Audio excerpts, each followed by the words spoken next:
ከዚህ ከህወሓት ውጪ ያለው የሊቃኑ ትንሽ መነቃቃትም ታይቶ ነበር።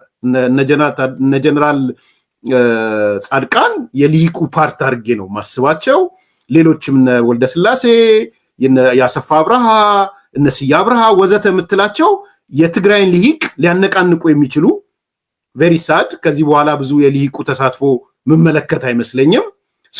የነዚህ ድምር ውጤት አይ ቲንክ በሌጋሲ ደረጃ ወይም በአሻራ ደረጃ ሊቀመጥለት የሚችል ነው። ሳድ እኔ ቀጣዩ የትግራይ መንገድ ከድጡ ወደ ማጡ አሳዛኝ እና አስደንጋጭ እንደሚሆን መጨረሻም ሄዶ ጦርነት የሚከፈትበት ሁኔታ ይሆናል ብዬ አስባለሁ። በቀጣይ ያለውንም እናነሳዋለን። እንደ ጥያቄም ይዤዋለሁኝ። ዞሮ አንድ ነገር ሰምተናል። ስለዚህ ከዚህ በኋላ ምን ይሆናል የሚለውንም በተወሰነ ደረጃ ማየት ይጠበቅብናል። እንደ ውይይትም ነገር ስለሆነ ትንሽን የሚሰማኝን ልንገር። አቶ ጌታቸው ረዳ አደረገው ብዬ የማስበው እንደ ሌጋሲ ይቀጥላል አይቀጥልም፣ እሱ ላይ ብዙም እንትን አይደለሁኝም። ዞሮ አቶ ጌታቸው ረዳ አዲስ አበባ ከመጣ ጊዜ ጀምሮ ብዙ ነገሮች ተቀልብሰዋል። ሌጋሲ ይሆናል ብዬ አይደለም የማስበው። ግን ጌታቸው አንድ ያደረገው ነገር የትግራይን ፖለቲካ ከፈተው። ክፍት ነው ያደረገው። ሁሉም ሰው እንዲያየው ነው ክፍት ያደረገው። ለኔ በጣም ትልቁ ስራ እሱ ትልቁ ስራ ማለት ነው። እያንዳንዱ እዛ ውስጥ ያለ የትግራይ ህዝብ፣ የትግራይ ልሂቅ፣ ከዛ ውጪ የትግራይን ጉዳይ ይመለከተኛል የሚል ሌላው ኢትዮጵያዊ፣ የዓለም አቀፉ ማህበረሰብ ሁሉ እንዲያይ፣ ትግራይ ውስጥ ያለው ፖለቲካ እንዲያይ ክፍት ነው ያደረገው። ያ ለነ ዶክተር ደብረጽዮን ቡድን ወይም ለህወሓት እጅግ በጣም ትልቅ አክሳሪ ስራ፣ ትልቅ ጥቃት የተፈጸመው ትልቅ ጥቃት። ህወሓት አንተም ራስህ እንደምታውቀው በጣም ሚስጥራዊ፣ የትግራይም ህዝብ ማህበረሰቡንም ኢንሴኪውርድ እንዲሆን አድርጎታል። በትርክቱም በምኑ ማለት ከራሱ ውጪ ሌላውን እማያምን አድርጎታል። እና ሁሉም ነገር ዝግ ነው። የሆነች ስሞል ሰርክል አለች፣ እዛ ጋር ብቻ ነው ሴራውን ፕሎቱም ምኑም የሚሰራው። አንዱ አፈንግጦ ስለ ህወሓት ሲናገር የምትሰማበት አጋጣሚ የለም። እና ብዙዎቻችን አናቀው፣ የትግራይ ፖለቲካ በደንብ አናቀው። አሁን አቶ ጌታቸው ረዳ ክፍት ሲያደርገው ነው ያወቀ። ራሱ የትግራይ ህዝብ እኮ ነው ኤርሚያስ፣ የትግራይ ልሂቅ ራሱ በእነዚህ ነው እንዴ የምንመራው እስኪል ድረስ በእነዚህ ነው እንዴ የምንመራው? እነዚህ ናቸው እንዴ የትግራይን ህዝብ ለ30 ምናምን ዓመት የመሩት? እኔ እኮ እዚሁ ሚዲያ ላይ ተናግሬዋለሁ። ትግራዋይ የሆኑ ሰዎች 27 ዓመት ሙሉ እኚህን ነው የተሸከማችሁታል። እነዚህ ሰዎች እኛ አልተሸከምነውም እያሉ እንዳይመስል፣ እነሱም እኮ ተሸክመውታል። ግን ህወሓት ላይ ይደረግ የነበረውን ተቃውሞ ያሉት የነበረው ለትግራይ ህዝብ ካለ ጥላቻ አንጻር አድርገው ነበር የሚያዩት። ህወሓት የትግራይ ድርጅት ስለሆነ ነው በሌላው ወገን የሚጠላው የሚል ነገር ነበር የሚነግራቸው። አሁን መቀሌ ከሄዱ ጊዜ በኋላ ክፍት ሲሆን፣ በተለይ ጌታቸው ረዳ መጥቶ ክፍት ሲያደርጉት ራሱ የትግራይ ህዝብ አይቶት ለካ በጥላቻ ብቻ አልነበረም ሲባል የነበረው ነገር በሙሉ ለካ ምክንያት ያለው ነበር ያለ። እና ኢቭን የትግራይ ህዝብ ከህወሓት ጋር እንደ አዲስ ነው የተዋወቀው። ልሂቁ ከህወሓት ጋር እንደ አዲስ ነው የተዋወቀው። ከሌላው የኢትዮጵያ ህዝብ፣ ሌላው የኢትዮጵያ ልሂቅ ከህወሓት ጋር እንደ አዲስ ነው የተዋወቀው። ዓለም አቀፉ ማህበረሰብ ከህወሓት ጋር እንደ አዲስ ነው የተዋወቀው። አቋሙን እኮ ቀይሯል። ዓለም አቀፉ ማህበረሰብ እንደዚህ አይነት ናቸው እንዴ እኮ ብሎ አቋሙን ቀይሯል። እና ይሄንን ነው ማስኩን አውልቆ ትክክለኛ ማንነታቸው ያሳይ። አሁን እነ ዶክተር ደብረጽዮን ፍላጎታቸው ምንድነው ብለህ ሚዲያ ላይ የማይውል ለፖለቲካ በጣም ብዙ ቅርብ ያልሆነ ማንኛውም ሰው ድግ ብሎ ይሄ ነው ፍላጎታቸው ብሎ ሊነግርህ ይችላል። በዚህ ደረጃ ግልጽ አድርጓቸው። በዚህ ደረጃ ገልጧቸዋል። እና ትልቅ ያደረገው ነገር ቢኖር ይሄ ነው። ጌታቸው ረዳ አንተ ቅድም እንዳልከው የአካሄድ እንጂ ስትራቴጂክ የሆነ መሰረታዊ ሊባል የሚችል ልዩነት የለውም ከነ ዶክተር ደብረጽዮን። ልዩነቱ የትግራይን ህዝብ ፍላጎትና ጥቅም እናንተ የምትሉትን በተለየ አይነት አካሄድ የትግራይን ህዝብ ዳግም ወደ ጦርነት በማይከት አይነት መልኩ እናሳካዋለን ነው ያለው። ይሄ ነው ልዩነቱ። ሁል ጊዜ ሰላማዊ ህጋዊ አማራጭን መከተል የማይፈልጉ ሰዎች መሆናቸውን ነው አቶ ጌታቸው ረዳ የገለጠው። ጠቅላይ ሚኒስቴሩ ህግ የሚጠቅሱት ለዛ ነው። ቅድም ያነሳነው ህጋዊ አካሄድን እንደማይከተሉ ስለሚያውቅ ህግ እየጠቀሰ በፕሪቶሪያው ስምምነት እያለ በህገ መንግስቱ በአዋጁ በደንቡ እያለ ጠቅላይ ሚኒስቴሩ ራሳቸው እንኳን በዚህ ደረጃ ህግ እየጠቀሱ የሚናገሩት በህግ እንደማይሄዱ ስለሚያውቅ ይሄን አቶ ጌታቸው ረዳ ነው የገለጠው። በነገራችን ላይ ኤርሚያስ ህወሓትን ብቻ አይደለም የገለጠው። አቶ ጌታቸው ረዳ ተቋሚ ጎራውን ሁሉ ነው የገለጠው። ተቋሚ ጎራው ውስጥ ያለ አካል ህወሓትን በሚመለከት ያለው አቋም ገዢው ፓርቲን ጨምሮ ግልጽ እንዲሆን አድርጎታል። ግልጽ እንዲሆን ህወሓት እንዲቀየር እንዲለወጥ ይፈለጋል። መቼም በነበረው አይነት አካሄድ አንድ የፖለቲካ ተዋናይ ሆኖ በተቃዋሚ ጎራ ውስጥ ሊቀጥል አይችልም። አዲስ ለውጥ ስለሆነ የሚፈልገው የአቶ ጌታቸው ረዳ አካሄድ እኮ ህወሓትን ሊቀየር ነው። እኔ ለውጥ የሚፈልግ ማንኛውም አካል ከአቶ ጌታቸው ረዳ ጎን መቆም አለበት ብዬ ነው የማምነው። በእንደዚህ አይነት ሁኔታ ከነ ዶክተር ደብረጽዮን ጎን የሚቆም አካል እኔ በትክክል ለውጥ ይፈልጋል የሚለው ነገር እጠራጠራለሁ። በዚህ ደረጃ ተቋሚ ጎራው ራሱ ግልጽ እንዲሆን አድርጎታል። ግልጽ እንዲሆን ይሄን አጋጣሚ ተጠቅሞ ህወሓትን እንዲለወጥ መገፋፋት፣ ህወሓት መቀየር አለበት ከሚል የትግራይ ልሂቅ የሌላውም አካባቢ ልሂቅ የሚጠበቅ ካልተቀየረ አብረው ልትሰራ ስለማትችል አብረን መስራት ያስፈልገናል። ህወሓትም አንድ ኃይል ሆኖ መምጣት አለበት ካልከ መቀየር መቻል አለ። በድሮ አይነት ሜንታሊቲ እንደዛ ሊሆን አይችልም እና ከፍቶ ነው ያሳያቸው። ይሄ ነው ትልቁ የአቶ ጌታቸው ረዳ ስራ እና በዚህም ምክንያት ያ ሁሉ ውርጅብኝም የወረደበት ስለዛ ነው። ስለተገለጡ ብቻ ነው ኤርሚያስ እንጂ ከዛ ያለፈማ ቢሰራ ኖሮ በህይወትም አይኖርም ነበር አቶ ጌታቸው ረዳ። መግለጡ ብቻ ግን ብዙ ኪሳራ አግተልትሎ ይዞ የመጣው ራሱ የትግራይ ህዝብ ራሱ የትግራይ ልሂቅ እኚማ ሊመሩን አይገባም ያለው። በዚህ አቅም የትግራይ ህዝብ ሊመራ አይገባም፣ በዚህ ኢንተለጀንስ የትግራይ ህዝብ ሊመራ አይገባም እስኪል ድረስ ግልጽ አድርጓቸዋል። ኤኒዌይስ ወደ አንተ ልምጣ። በዚህ አሁን ባነሳሁትኝ እንደዚሁም ደግሞ ምናልባት ትንሽ ልጨምርባት ከትግራይ ባሻገርም ብናየው ደስ ይለኛል ቴዲ። ከትግራይ ባሻገርም የጌታቸው አሻራ ዊዝን ዚስ 2 years ቀላል አሻራ አይደለም፣ ከልብ ነው የምናገረው። ኢንክሉዲንግ ለገዢው ፓርቲ ለምሳሌ እኔ ጌታቸው ቢቆዩ ኖሮ የገዢው ፓርቲን ሰዎች ሄዳችሁ ሚዲያውን እንደዛ አብዮት የወለደበት እንቅስቃሴ ሪፎርም እንበለው፣ ጌታቸው ሪፎርም አካሄዱ፣ የሚዲያ ሪፎርም አካሄደዋል። ከልብ ነው የምናገረው። ኢትዮጵያ ውስጥ ብዙ ከባድ ነው። የተቃዋሚውን ገዢው ፓርቲም የተቃዋሚውን ድምፅ የማሰማት አቅሙ ደካማ ነው ብዬ ነው ማለት።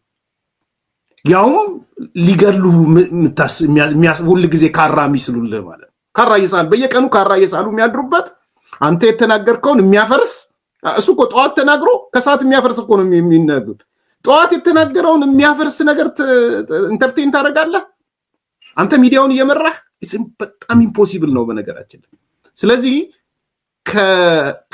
ከትግራይ ፖለቲካ ባሻገር ለተቃዋሚ ጎራ የሚያስተላልፈው ሌሰን፣ ለገዢው ፓርቲ የሚያስተላልፈው ሌሰን within this short period of time አጥረቅራቂ በሆነ ሰዓት፣ ከባድ በሆነ ሰዓት ቀላል አይደለም። ቅድም ያነሳውልህ ባጭሩ አንደኛ ሜንታል ሞዴል ይሄ የአይምሮ ስሪትን ሽፍት ማድረግ የጦርነት አውድ በነበርክበት ተቀይረ የሰላም አውድ ውስጥ ስትገባ ሊኖርህ የሚችለው የህሊና ዝግጅት ማለት ነው። ዛሬም ገዢው ፓርቲ ውስጥ የጦርነት ህሊና ዝግጅት ያላቸው አሉ። ይሄ እውነት ነው። ዛሬም ተቃዋሚ ፓርቲ ውስጥ ከህወሓት ውጭም ያለ የጦርነት ሜንታሊቲ ያላቸው አሉ። ሰላምም ወርዶ ማለት ነው። ሶ የአይምሮህ ዝግጅት በየትኛው ወቅት የትኛው ነው ራን የሚያደርገው የሚለው ነገር ለሁሉም ትምህርት የሰጠን። ሁለተኛ ተቀራርቦ መስራት። ኤነሚ ነኝ ብለህ ስታስብ የነበረ ስትገዳደል የነበረ የተለያየ በጣም በዓለም ላይ ያሉ ከባባድ ቃላቶች አሎሎ የሚያካክሉ ቃላቶች ስትወራወር የነበረ እኔ ፕሮፌሰር ብርሃኑ እንድጥቀስል አንዴ ሲናገር ፕሮፌሰር ብርሃኑ ካቢኔ ላይ ተሰብስበን አለ የመንግስት ካቢኔ ላይ ዶክተር አብይ የሆነ ነገር ተናገረ ይላል። እንግዲህ ትክክል አይደለም የማውቀው ነገር ስለሌለ አትፌስ ቫልዩ ነው የምወስደው። ጌታቸው ረዳን ለትግራይ ፕሬዝዳንትነት ልናመጣው ነው አለናል። ሁላችንም ደነገጥናል። ሁላችንም የደነገጥነው ያን ያህል የሰደበ ሰውዬ ያን ያህል ጭቃ ውስጥ ከቶ የረገጠ ሰውዬ እንዴት እዚህ ጋር እኔ ዶክተር አብይንም ጥንካሬ ያለው የጌታቸውንም ጥንካሬ ያለው አዘሴም ታይም ላይ ብዬ ነው። ማይንድ ሴቱ ነው ትላንትና የነበረውና ዛሬ የነበረው ኤንቫይሮንመንት ሌላ ነው። ጌታቸውም ሲመጣ እኔ ተንኮለኝነት አላየሁበት። እንዴት አድርጌ ከፌደራል መንግስቱ ጋር ማክሲመም በሆነ መንገድ ኤክስፕሎይት አደርጋለሁ የሚለውን ነው የተመለከተው። በጀትም ሲያገኝ የተለያየ ነገር ሲመጣም ውስጡ የሚሸክከው ነገር ሊኖር እንደሚችል አንዳንድ ነገሮች ይገባኛል። አንዳንድ ግለሰቦች ሊሸክኩ ይችላሉ፣ የጨበጥካቸውም ጭምር እነሱም ሊሸክኳቸው ይችላል እሱን ሲጨብጡት። ያንን ሁሉ ነገር ገፍተ መተ ከጦርነት አውድ ወጥተናል። የሰላም አውድ ላይ ነው ያለነው። በሰላም አውድ ደግሞ የሰላም ኢንቫይሮንመንት ትረስት ቢውልድ የሚያደርግ ነገር ትረስት ኢዝ the most important thing in leadership ትረስት ቢውልድ ማድረግ ነው ከባዱና ከባዱ ስራ። ሰዎች የሚመዘኑትም በትረስት ነው እና ስምምነቱም ዋነኛ ዓላማ እኮ ያኮ ነው። የፕሪቶሪያ ስምምነትም ዋነኛ ዓላማው ትረስት ቢውልድ ማድረግ ነው። አለቀ።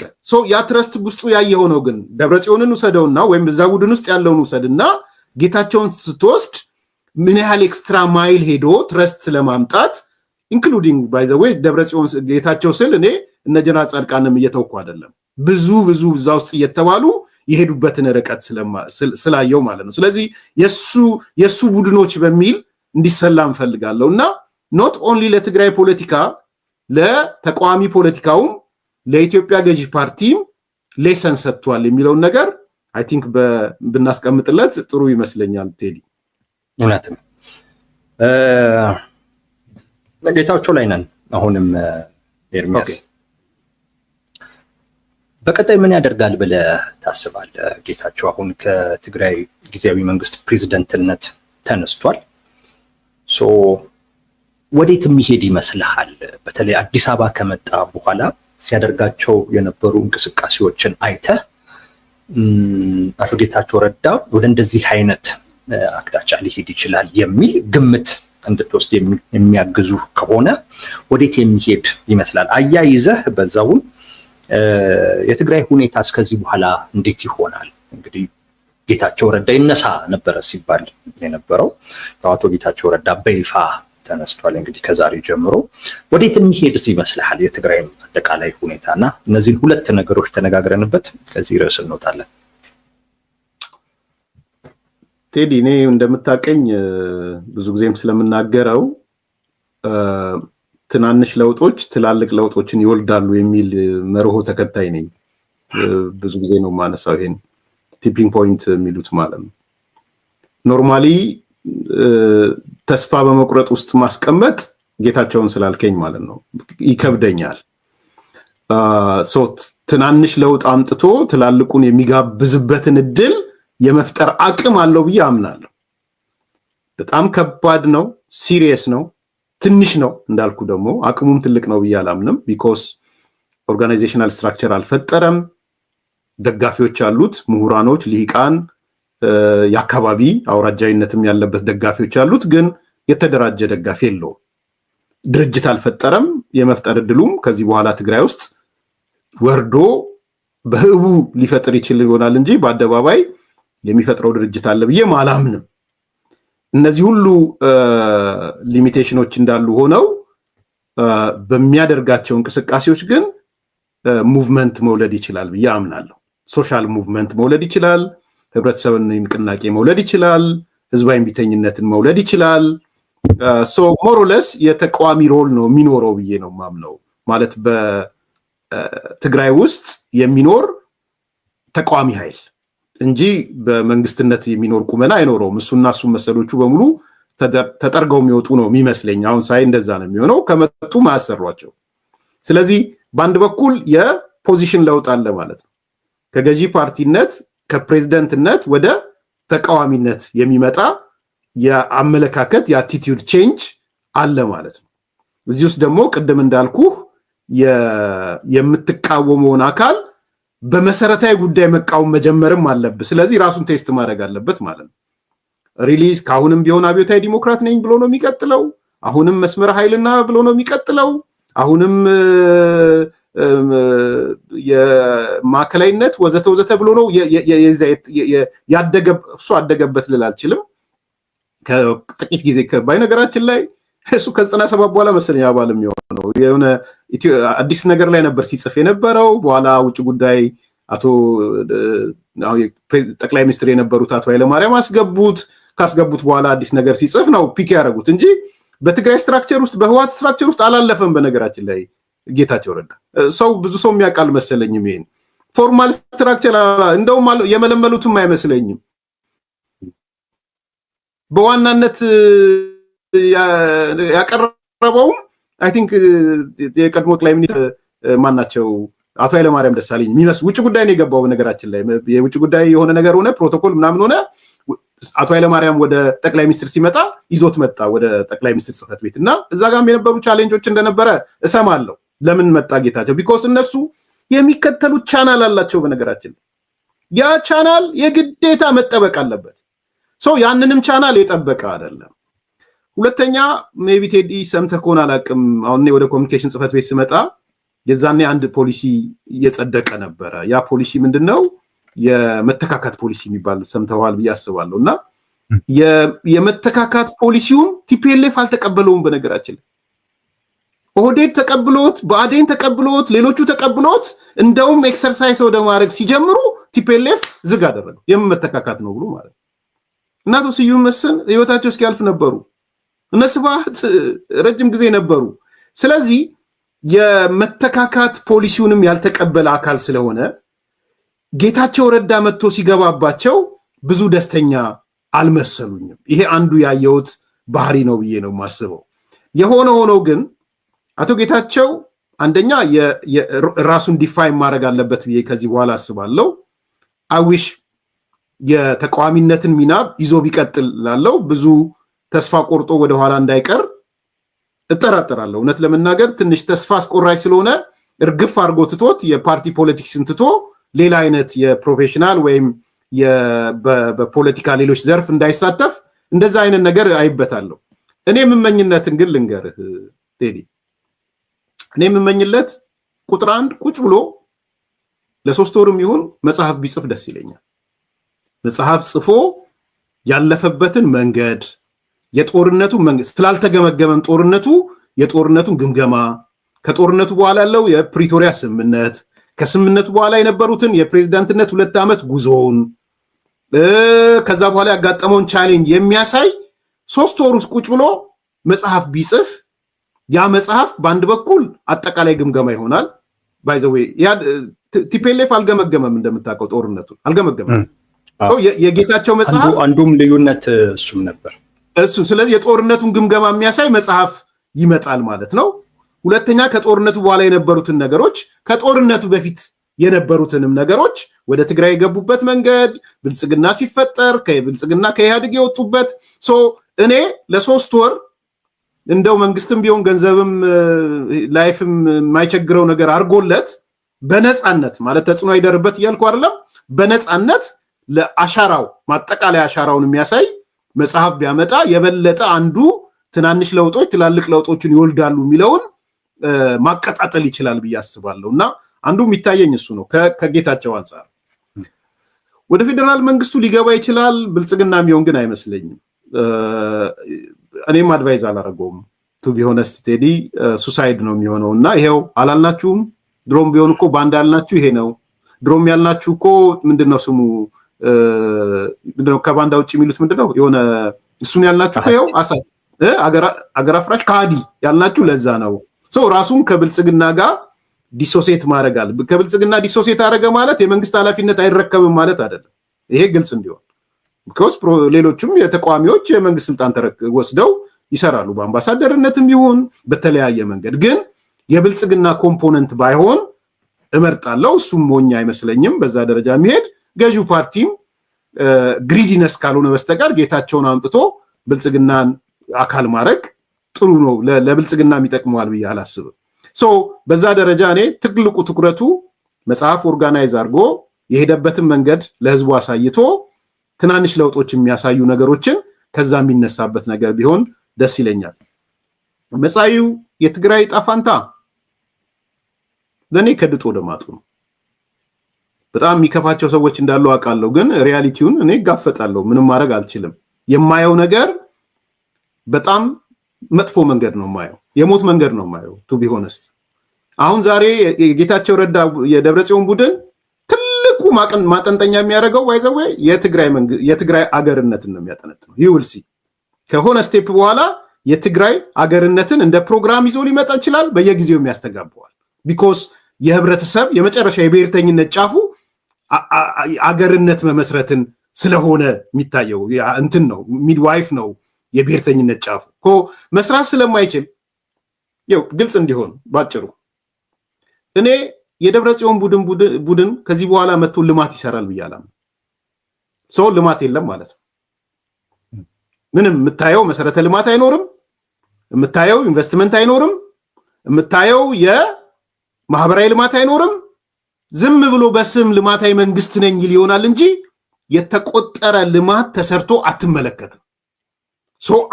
አንዱ እሱ ነው። ውሸት ነው ውልሲ ግን አይመስለኝም። በቃ ልማት የሚባል ነገር ይሄ በጣም ትልቅ ስትራቴጂክ የሆኑ ነገሮችን አልመለከትም።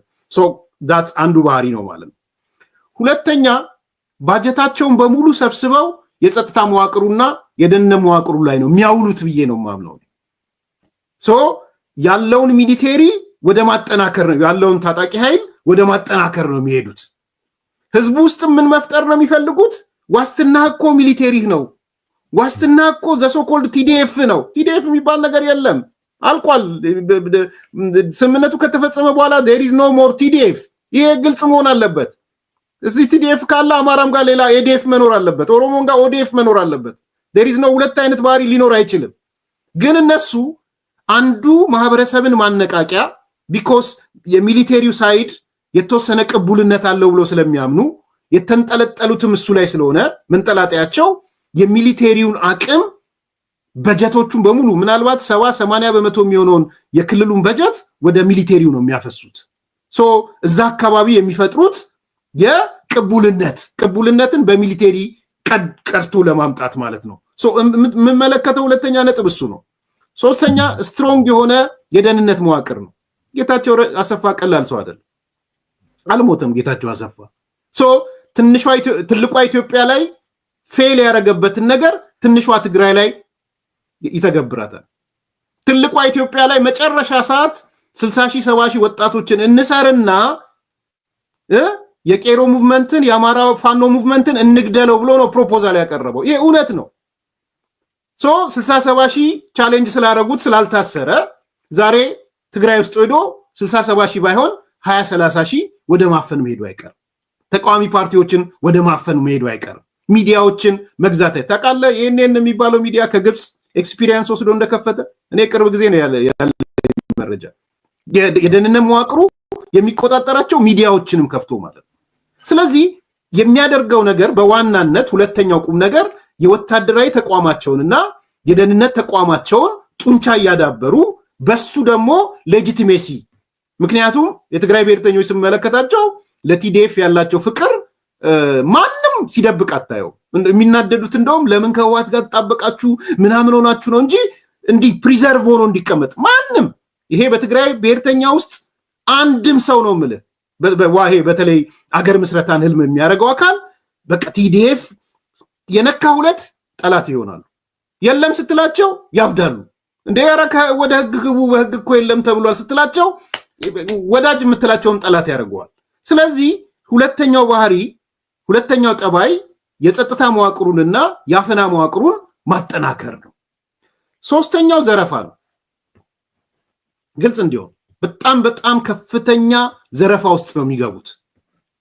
ያውም ዘረፋው ምንድነው? ከመሬት ጋር የተሳሰረ ሬንት ሲክ የሚያደርግ ኪራይ የሚሰበስብ ቫልዩ አድ የለው፣ ከማዕድን ጋር የተሳሰረ ከበጀት ጋር የተሳሰረ ኢቭን ፌደራል መንግስቱ ሰብሲዳይዝ ቢያደርገው ቢደጉመው 80-90% ኢምበዝልመንት ሊፈጽሙ ይችላሉ። ኢምበዝል ሊያደርጉ ይችላሉ። የሪከረንት በጀቱንም ማለት ነው። there is no capital በጀት እንዳልኩ ሰው ሪከረንት ነው የሚሆነው። ያን በጀት ወደ ሚሊቴሪ ነው የሚወስዱት። ጌታቸው ረዳ ነግሮናል።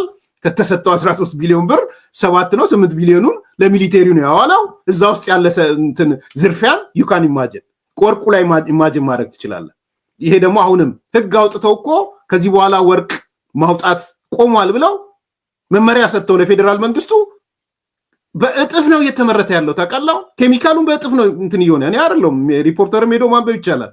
ወደ ኤርትራ ነው እየወሰዱ ያሉት። ስለዚህ የሚኖረው ዝርፊያ በተጠናከረ ኦርጋናይዝድ የሆነ ሞስትሊ ደግሞ የነጥቆ በራሪ አይነት ዝርፊያ ይሄ ኢኮኖሚስቶቹ የሚሉት ሮቢንግ ባንዲት የሚሉት ስቴሽነሪ አርጎ ታክስ ተቀብሎ ምናምን ሳይሆን ነጥቆ በሮ ዱባይ ላይ ቤት የሚመሰርት አሜሪካ ላይ ቤት የሚመሰርት ወደ ውጭ ሀገር የሚወስድ የተለያየ ነገር የሚያደርግ የዝርፊያ ሴንተር ነው የሚያደርግ። ስለዚህ እኔ ትግራይ ቀጣዋ የዝርፊያ ሴንተር ትሆናለች። የጸጥታና የደህንነት መዋቅሩ የበላይነት ይይዛል። ልማት የሚባል ነገር የለም። የዚህ ድምር ውጤት ዴሞክራሲን ገደል ይከተዋል፣ መቃብር ውስጥ ይገባል። ሚዲያዎቹ ሞኖፖላይዝ ሆነው አንድ አመለካከት ብቻ የሚያራምዱ ይሆናሉ። የህወሓት የበላይነት ይመጣል። ከዚህ በኋላ ደግሞ ሚዲያው ራሱ ህወሓትና የትግራይ ህዝብ አንድ ሳንቲም ግልባጭ ናቸው። ህወሓትና መንግስት አንድ ሳንቲም ግልባጭ ናቸው። ስለዚህ አንድም ሶስትም የሚባለው ፖሊሲ ተመልሶ ይመጣል። ይሄ ሁሉ ድምር ውጤት ከድጡ ወደ ማጡ የሚሄድ ነው። ፋይናሊ ግን ማጠቃለያ የዚህ ሁሉ ድምር ውጤት የጦርነት ጅማሮ ነው የሚሆነው። ቢኮዝ ይሄ ኃይል ጦርነት ካልከፈተ ሰርቫይቭ ማድረግ አይችልም። ቅድም ያልኩ ልማት እየሰራ አይደለም። የጸጥታ መዋቅሩን አጠናክሯል። ዝርፊያ ውስጥ ገብቷል። ህዝቡ ሊጠይቀው ነው። ሶ the only option ጌቱ መጫው ቀለበቱ ጦርነት መክፈት ነው። ከፌደራል መንግስቱም ሊሆን ይችላል፣ ከሻቢያ ጋር ተባብሮ ሊሆን ይችላል፣ ፋኖ የሚባሉ ጋር ተባብሮ ሊሆን ይችላል። ጦርነትን እንደ መጨረሻ እንደ አማራጭ አድርጎ ወስዶ የሚንቀሳቀስ ነው የሚመስለኝ። ቴዲ ይሄ ነው ማሳለፍ። እንዴት ይቆም ይሄ ነገር? አጠር አድርገህ ንገረኝና እንዴት ይቆም? ይሄን እንዴት መቀልበስ ይቻላል? መቀልበስ የሚቻል አይመስለኝም ቴዲ።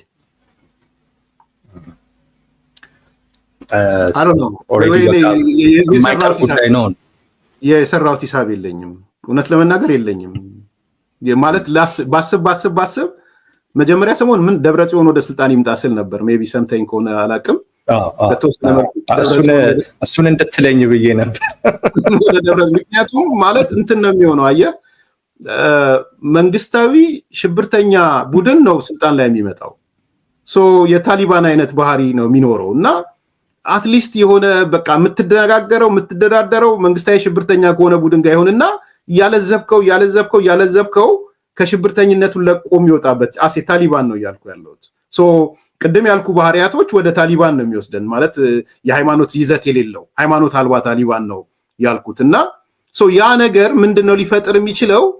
እያባበልከው ግን ደግሞ ባህሪውን ዲተርሚን አድርገህ አውቀህ ይሄ አካል በሽብርተኝነት መንቀሳቀስ ጦርነትን መቀስቀስ የሚፈልግ ግን የመንግስት ስልጣን የተቆጣጠረ ቱ ሳም ፓርት ሄጂሞኒክ የሆነ የአባላት ቁጥር ያለው በተወሰነ መልኩ የህዝብም ጋር ድምጽ ያለው። ስለዚህ ምንድነው ልታደርግ የምትችለው? ራሱን ስልጣን ሰጥተው ከህብረተሰቡ ጋር ፋይት እንዲያደርግ። ስለዚህ የትግራይ ህብረተሰብ ሊነሳበት የሚችለው ይሄ ኃይል ላይ እሱ ስልጣን ላይ ሲወጣ ነው።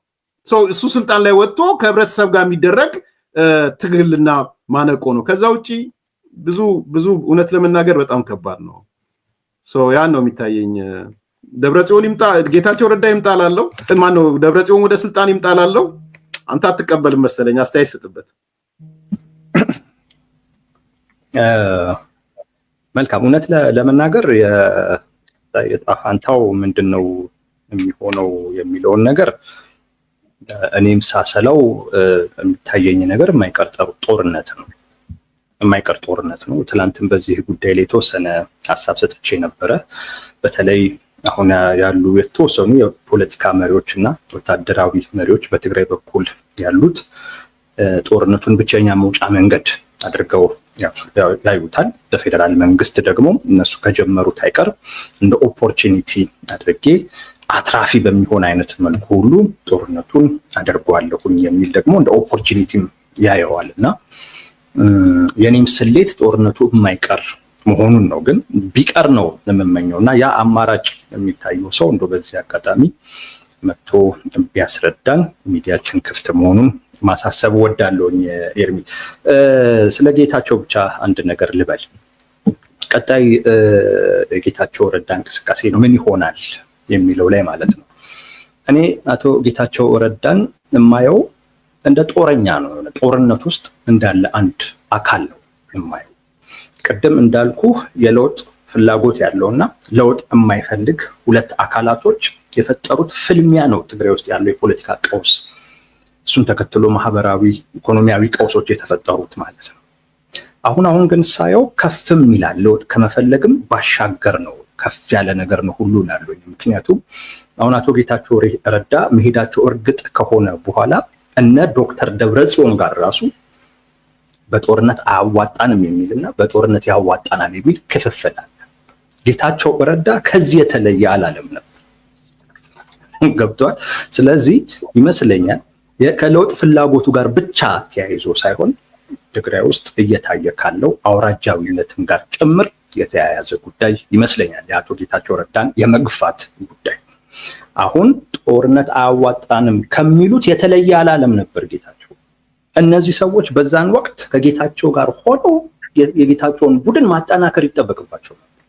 አሁን እሱ ሲሄድ ጠብቀው እሱን ሀሳብ ይዘው እንደገና ሌላ ልዩነት፣ ሌላ መከፋፈል እየፈጠሩ ነው ያሉት እና ከለውጥም ባሻገር ደግሞ መሆኑን አሁን ያለው ነገር የሚያሳየን ነው።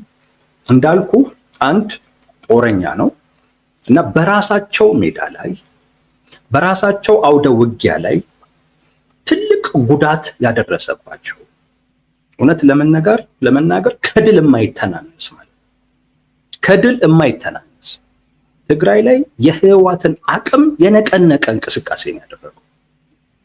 አይቀለበስም ብለህ ታስባለህ? ይሄ ነገር የጌታቸው መንገዶች አይቀለበሱም የሚል እምነት አለ? እሱ ላይ እመጣልሃለሁ። ጦርነቱን ካቆመማ ይቀለበሳል። ጦርነቱን ካቆመ እኮ ይቀለበሳል እኮ። አውደ ውጊያ ነው ያ በፕሬዝደንትነት ሆኖ ያደረገው እንቅስቃሴ እዛው አውደ ውጊያ ላይ የነበረ ጦርነት ነው እና እዛ ላይ ትልቅ ጉዳት አድርሷል። ለውጥ በማይፈልገው ቡድን ላይ ትልቅ ጉዳት እንዳልኩ ዓለም አቀፉ ማህበረሰብ ፊቱን እንዲያዞርበት ሁሉ አድርጓል። የትግራይ ህዝብ አይ እናንተስ ልትመሩን አይገባም እስከ ማለት እንዲደርስ አድርጓል። ራሱ የትግራይ ልሂቃን ራሱ እንኳን እንግዲህ እንዴት ሲናገሯቸው እንደነበረ አንተም ሰምተሃል። እንግዲህ ህወሓቶች እኮ ማለት በሴራ በምን የተካሙ እኮ ነበር እኮ የሚመስለን፣ ግን እንደዛ እንዳልሆኑ ጭምር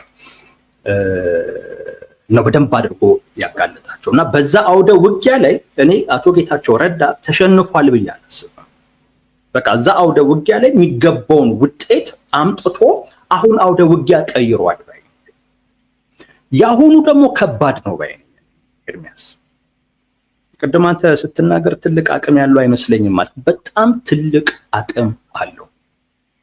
በጣም ትልቅ አቅም ያኔ ፕሬዝዳንት በነበረበት ጊዜ የተደራጀ ኦርጋናይዝድ የሆነ አቅም ነው ያነሳውልህ። ድርጅት የፈጠረ አቅም ነው መፍጠር ይችላል የሚል ህልም አለ፣ ፍላጎት እንትን አለ። ድርጅት መፍጠር ስላልተፈለገ ነው እንጂ ለም ብሎ ነው። ህወሓት እኮ ነው እሱ እንዳልነው እኮ አንዳንድ ሰዎችም አሉ ለምን ተቋሚ ፓርቲ አይመሰርትም የሚሉ ነው። እኔ ለምን ተቋሚ ሳይሆን በሱ ዙሪያ የሚያሳያቸው ሙቭመንቶችን መውለድ። ሙቭመንት እኮ ይወለዳል።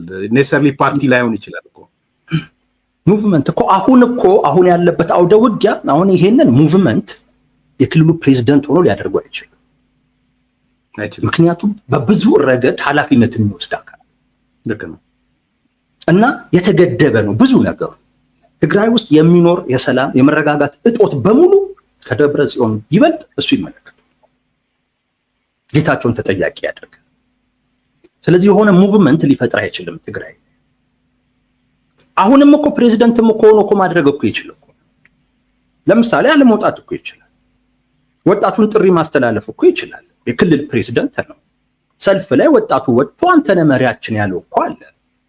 ምንም ችግር እኮ የለውም። ተከበብኩ የሚልም ጽሁፍ በፌስቡክም እኮ ቢለቅ የሆነ አይነት ነገር መፍጠሩ እኮ ማይቀር እኮ ነው።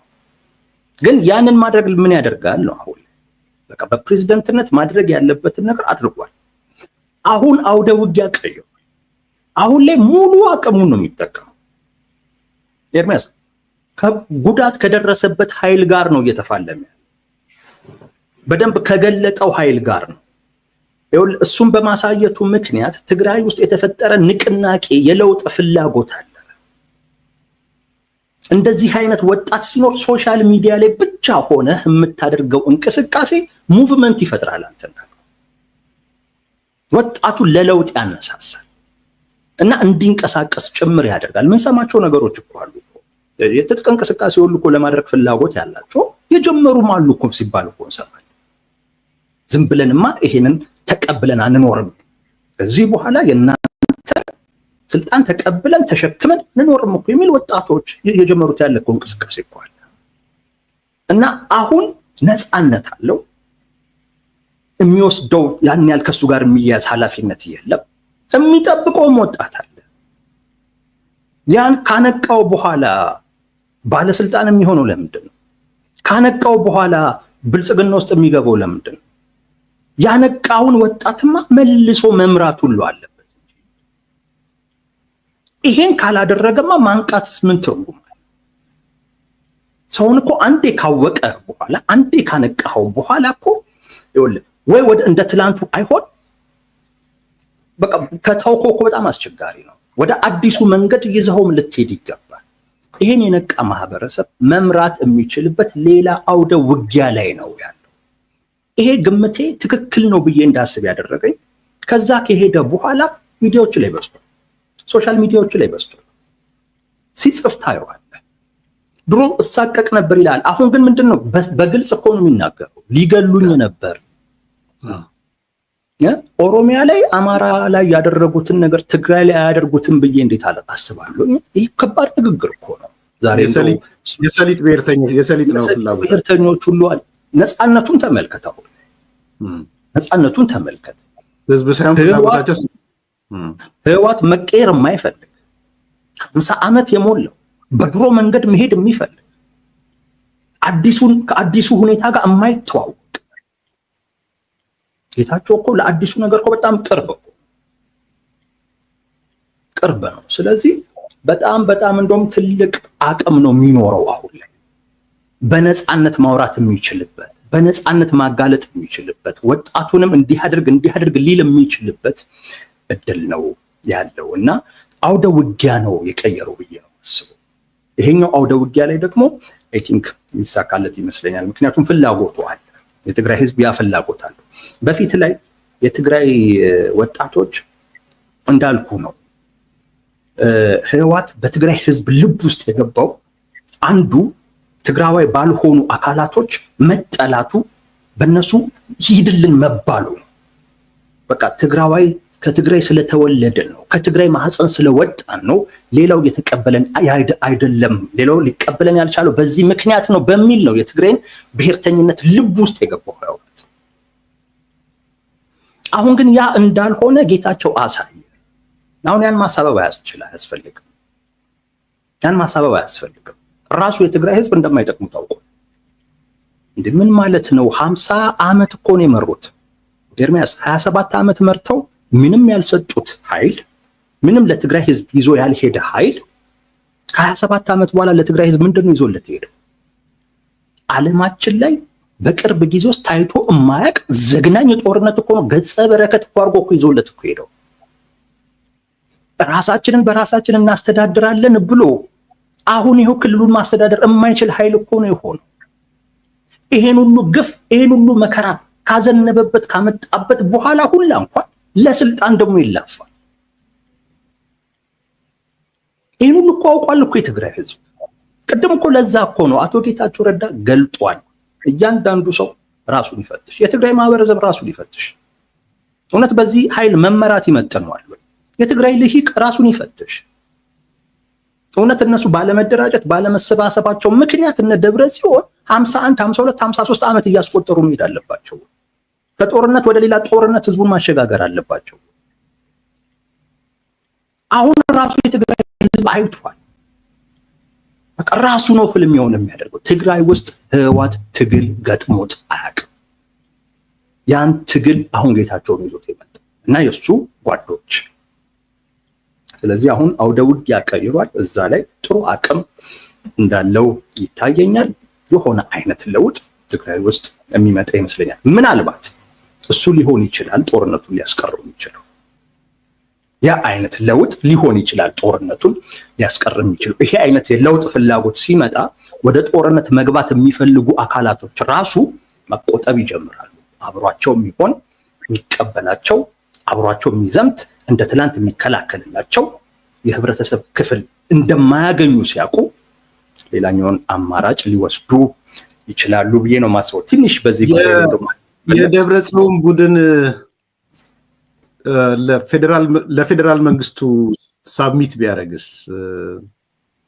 አንዱ እንደውም ከጌታቸው ሙቭመንት ይልቅ እኔ የሚታየኝ የደብረጽዮን ቡድን ለፌዴራል መንግስቱ እውቅና ከሰጠ ፌዴራል መንግስቱ ደግሞ ያው በጀት ልኬላለሁ የፈለከውን አድርገው የሆነ ነገር አድርገው ምክንያቱም ህወሓት የክልላዊ መንግስት ከዚህ በኋላ የክልላዊ መንግስት ነው። በነገራችን ላይ ሰዎች አንደርስታንድ እንድታደርጉ የሚያስፈልገው ቲፒኤልኤፍ የትግራይ ድርጅት ነው። ከትግራይ ውጪ ህልውና የለው። ጠባጫሪ ስለሆነ ነው እንጂ አሁንም ቢሆን የተመዘገበው የክልላዊ ፓርቲ ሆኖ ነው የተመዘገበው።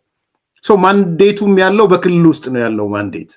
ስለዚህ ነው የጠባብ የሚሆነውም መሻገር የማይችለውም። ለዛ ነው ግን እኔ የምልህ ፌዴራል መንግስቱ ፕሬዝዳንት ሲመድብላቸው እሺ፣ በጀት ሲሰጣቸው እሺ፣ የሆነ ነገር እሺ እያሉ ቢቀጥሉ ሞር ከጌታቸው ሙቭመንት ይልቅ ሳብሚት ቢያደርጉ ነው ባጭሩ እያልኩ። የፌዴራል መንግስቱን ጠቅላይ ሚኒስትሩን በቃ መሪያችን ነህ አለቃችን ነህ ፌዴራል መንግስት ነው በእኛ ክልል ግን የፈለገን እናደርጋለን አይነት ነገር ውስጥ ሊገባች። ምክንያቱም ድርጅቱ መርህ አለኝ ምን አለኝ ይላል እንጂ ከቅርብ ጊዜ ወዲህ ያየነው ነገር መርህ አልባነቱን ነው ያሳየን። እንደው ዝም ብሎ ለወረቀት ነው የሚናገረው መርህ ምናምን የሚለው እና ያስ ፓርት አይታየህም ወይ? ሞር ገብቶኛል ያንተ ሐሳብ። ግን ሰሚት የሚለውን ቃል የሆነ እንደ እጅ መስጠት አይነት ነገር ሊወሰድ ይችላል። ያንተ ሐሳብ ግን ገብቶኛል። እኔ እምለው አያደርጉትም እንጂ ጦርነቱን ሊያስቀረው የሚችለው ትክክለኛው መንገድ ለህጉ እና ለገቡት ስምምነት ተገዢ መሆን ነው። ለፌዴራል መንግስት ሰሚት ማድረግ ምናምን አይደለም። በቃ ለህጉ ላለው ህገ መንግስት ከፌዴራል መንግስት ጋር ያላቸውን ግንኙነት ለሚዳኘው የፕሪቶሪያ ስምምነት ተገዢ መሆን ለህግ ያን ማድረግ ይጠበቅባቸዋል። እሱ ነው ሊያድን የሚችለው የጦርነቱን ውጤት ሊቀይር የሚችለው። ኤርሚያስ የተወሰነ ሐሳብ ስጥበት በዚህ በየትኛው ላይ? አሁን ባነሳሁት ጉዳይ ላይ አንድ ነገር ላስተካከል ብዬ ነው። ዋል እንግዲህ እኔ እንደማጠቃለያ መስጠት የምፈልገው ነገር ቲፒኤልኤፍ መደበኛ ፓርቲ የመሆን እድሉ አስቸጋሪ ነው። እንደው ትንሽ ሊያበሳጭ ይችል ይሆናል፣ ግን ሞሮለስ የከፊል መንግስት ከፊል ሽብርተኛ ድርጅት ነው የሚሆነው። ባህሪውም የሁለቱ ሃይብሪድ ነው ማለት ነው። እኔ የማስበው የከፊል ሽብርተኛና የከፊል መንግስታዊ ጠባይ ያለው። ስለዚህ ከማህበረሰቡ ታክስ ይሰበስባል። ስቴሽነሪ ያደረጉ ተቋማት አሉት፣ እንደ ኤፈርት አይነት ትልልቅ ተቋማት አሉት፣ እንደ ማረት ወዘተ የሚላቸው ትልልቅ ተቋማት አሉት። ኢኮኖሚ የሚያገኝባቸው ተቋማት፣ መሬት ይቆጣጠራል። ከዚህ በኋላ ከመሬት የሚያገኘው ሪሶርስ አለ፣ ከወርቅ የሚያገኘው ከሀብት የሚያገኘው ሪሶርስ አለ። ስለዚህ ኢኮኖሚካሊም በተወሰነ መልኩ ከነዚህ ነገሮች የሚያገኘው ነገር ይኖራል ብዬ አስባለሁ። ሶ ለኔ ከፊል መንግስት ከፊል ሽብርተኛ እንደዚህ አይነት ኮንሴፕቶች አሉ። በነገራችን ላይ አይ ዶንት ኖ የሆነ ጊዜ አንሳነሳው ነበር ዘ ፊፍዝ ጀነሬሽን አምስተኛው ዌቭ የሚሉት ይሄ ሽብርተኛ ስቴፕ ላይ መጀመሪያ አሁን አራተኛው ዌቭ ሃይማኖት ላይ ያተኮረ ሽብርተኛ ነበር እንደምታውቀው አራተኛው ሞገድ የሚሉት። አሁን አምስተኛው ግን እየመጣ ያለው አዲሱ ሞገድ ከፊል መንግስት ከፊል ሽብርተኛ የመሆን ነው እና እነ ታሊባን እየተነሱ ያሉት ሌሎች አካባቢዎች እየተነሱ ያሉት የመንግስትን ስልጣን የተቆጣጠሩ በባህሪያቸው ግን የሽብርተኝነት ባህሪ ያላቸው ልማት የማይሰሩ የወታደራዊ አቅማቸውን ብቻ የሚያጠነክሩ ዝርፊያን ሴንተር ያደረጉ ህብረተሰቡን በታክስ እና በተለያየ መንገድ የሚሰበስቡ ስለዚህ የሆነ ኦሊጋርኪ አይነት ባህሪም ያላቸው ያ ነገር ነው ትግራይ ውስጥ እየመጣ ያየ ያለውት እና በዋናነት እኔ ፌደራል መንግስቱ ይሄን እውነታ ቢቀበል የፈለገ አሁን ጊዜ አስተዳደር ላቋቁም ብሎ አዋጅ እንደሚያወጣ ይገባኛል። ሲያወጣ ምናልባት ጀነራል ታደሰ ወረደን ሊመድብ ይችላል ወይ ሳምበዲ ኤልስ ሊመድብ ይችላል። የሆነ ሆኖ ግን የሚመደበው አካል ከዛው ከህዋንት ውስጥ ነው ሊሆን የሚችለው ወይም በዛ ዙሪያ ካለ ሰው ነው ሊሆን የሚችለው። ስለዚህ ሄዶ ጊዜ አስተዳደሩ ወረዳው፣ ቀበሌው፣ ከተማው፣ ዞኑ እነዚህ በሙሉ በህዋት ቁጥጥር ስር ነው ያሉት በሙሉ። ስለዚህ በህዋት ቁጥጥር ስር ስላሉ ይሄ በህዋት ቁጥጥር ስር ያለ አካል በፌደራል በክልል ደረጃ የሚመጣውን ጊዜ አስተዳደር ምንም አይነት ኮምቢኔሽን ቢኖረው ምንም አይነት እንደው ምርጥ ኮምቢኔሽን ተሰራ 30 በመቶውን ቲፒኤልኤፍ 20 በመቶውን ብልጽግና 30 በመቶውን የብልጽግና እና የቲፒኤልኤፍ ተቃዋሚዎች 10 በመቶ ምሁራን 10 በመቶውን የትግራይ ሃይማኖት አባቶች ሲቪክ ተቋማት ምናምን ብለን ብንል እንኳን ኮምቢኔሽኑ 30 10 10 10 ስብጥጥር ያለ እንኳን ቢኖር ተንጠልጥሎ የሚቀረው መቀሌ ላይ ነው ተንጠልጥሎ የሚቀረው። ሶ ይሄ ተንጠልጥሎ መቀሌ ላይ የሚቀረው ተቋም ኃይል ዞን ላይ መዋቅር ከሌለው፣ ወረዳ ላይ መዋቅር ከሌለው፣ ከተማ ላይ መዋቅር ከሌለው፣ ክፍለ ከተማ ላይ መዋቅር ከሌለው፣ ቀበሌ ላይ መዋቅር ከሌለው ስቲል ተንጠልጣይ ሆኖ ነው የሚያርፈው። ቢኮዝ እነዚህ ቅድም የጠቀስኳቸው የዞን የወረዳ የቀበሌና የከተማ ስትራክቸሮች በሙሉ የተያዙት በደብረ ጽዮን ቡድን ነው የተያዙት። ስለዚህ ተንጠልጣይ መሆኑ አይቀርም። ቲፒኤልኤፍ ያንን ነገር በበላይነት መምራቱ አይቀርም። ኢቭን ቁጥሩ አነስተኛም ቢሆን ማለት ነው።